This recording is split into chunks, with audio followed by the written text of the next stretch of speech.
Hi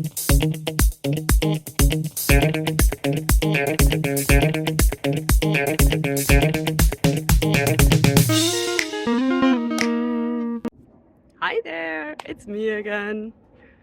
So you all probably recognize the plant that's behind me, right? So the question today is, what will happen if I touch it? Although that one is too easy, right? So let's look at another question that might be a little bit more interesting.